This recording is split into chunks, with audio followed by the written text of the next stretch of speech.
आज बात करेंगे बाल झड़ता क्यों है और इसके क्या-क्या कारण हैं और उपाय क्या है।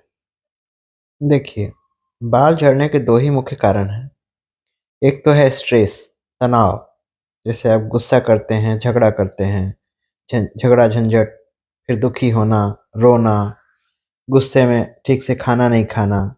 इससे क्या होता है कि इस प्रकार के स्ट्रेस से हमारा थायरॉइड का बैलेंस खराब होता है। थायरॉइड का संबंध बालों से सीधे है। थायराइड के द्वारा कुछ हार्मोन्स जो हमारे बालों को बढ़ाता है, झड़ने से रोकता है और उसमें गड़बड़ी होने से बाल झड़ता है। आपने भीख माँगने वालों को देखा है या पागलों को, कुछ स्ट्रेसलेस साधु को, उनके बाल को देखिए कितना घना और लंबा होता है, बुढ़ापे में भी। वरना तो शैम्पू लगाते हैं, वरना तेल लगाते हैं। बहुत लोग तो कंघी तक नहीं करते हैं, जटा हो जाता है, मगर बाल नहीं झड़ता है। मौका मिले तो सर्फ़ या कपड़ा धोने वाला साबुन लगा लेते हैं। और एक हम लोग हैं कि एक से एक शैम्पू और तेल के फेर में रहते हैं। बाल का संबंध अंदर से है और हम बाहर से इलाज करते हैं।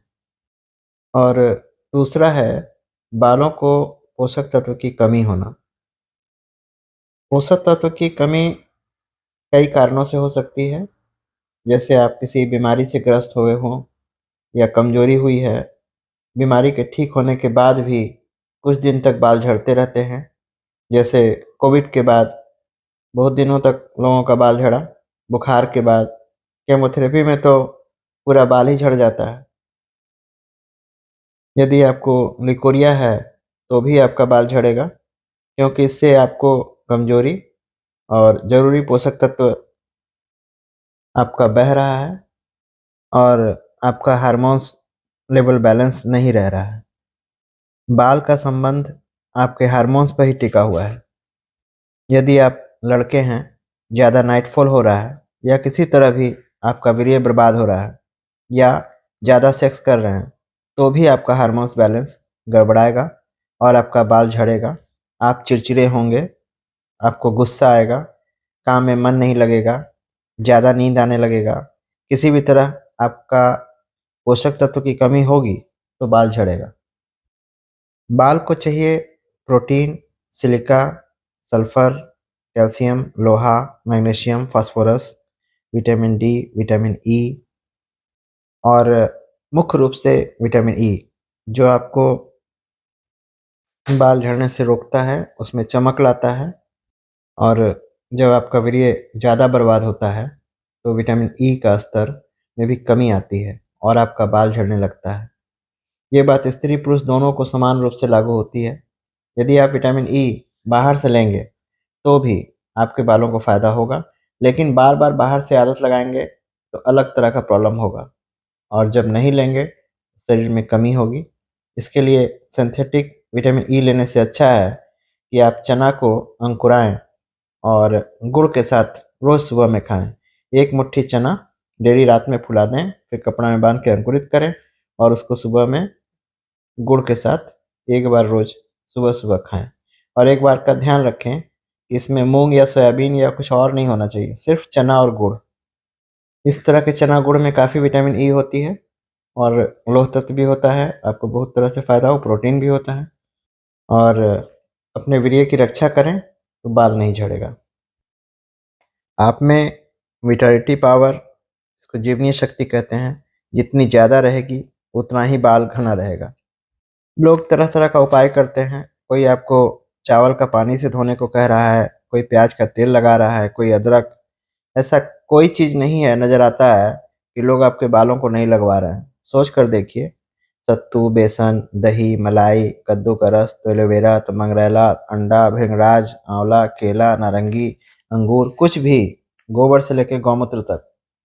ऊपर से कुछ भी लगाकर इसको ठीक नहीं किया जा सकता है। कुछ फ़र्क पड़ सकता है, लेकिन इसका सही इलाज अंदर से ही है। देखिए, बालों का संबंध हमारे बुद्धि, विवेक और ताकत से भी जुड़ा हुआ है। आपने बड़े-बड़े वैज्ञानिकों, दार्शनिकों को भी देखा होगा, जैसे Einstein, Leonardo da Vinci, Newton हो या रवींद्रनाथ टैगोर हों, यहाँ तक कि तबला वादक ज़ाकिर हुसैन, बड़े-बड़े महात्माओं के बालों को देखिए। इन लोगों का बाल बुढ़ापे तक कैसा था। पहले ही कह आए हैं कि बाल का संबंध हमारे वीर्य विटालिटी पावर से है। वीर्य होगा तो बाल भी होंगे, और बाल होगा तो सहन शक्ति भी होगा, स्मृति भी होगी, धैर्य की शक्ति आती है बाल से। देखा है महिलाओं को एक साथ कई काम करने में पुरुषों से ज़्यादा दक्ष होती हैं। उधर खाना भी बन रहा है, इधर बच्चे को पढ़ा भी रही हैं, पति का भी ध्यान है और ऑफिस भी जाना है। यही काम पुरुषों को दे दिया जाए तो चिड़चिड़ा के काम नहीं हो पाएगा, परेशान हो जाएंगे। खैर, बालों की कहानी बहुत है जो काफ़ी रहस्य से भरा हुआ है। आप बालों में सप्ताह में 1 बार तेल लगाएं। तेल शुद्ध सरसों का या नारियल का तेल, लेकिन शुद्ध होना चाहिए। बाल को बांध कर रखें या कपड़े से ढक कर रखें। धूल गर्दा से बचाना चाहिए ताकि रूखा कम हो। पानी बार बार लगाने से भी बाल कमज़ोर होता है। पानी बाल का दुश्मन है। देखते हैं, पानी के जानवरों में बाल नहीं होता है।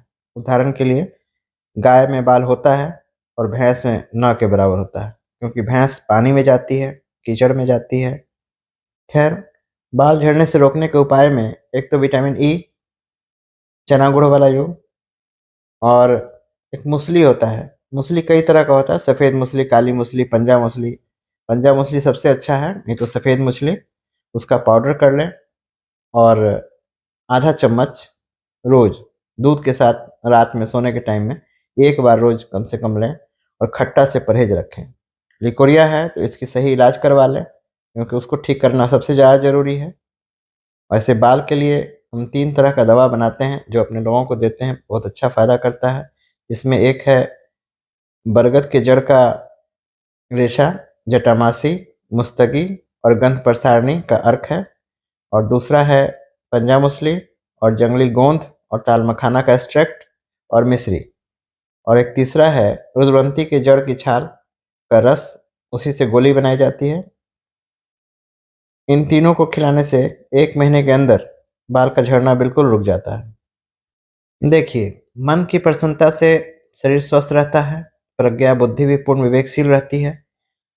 मन विषाद या दुख से युक्त होगा, बहुत से विकार का होना संभव है।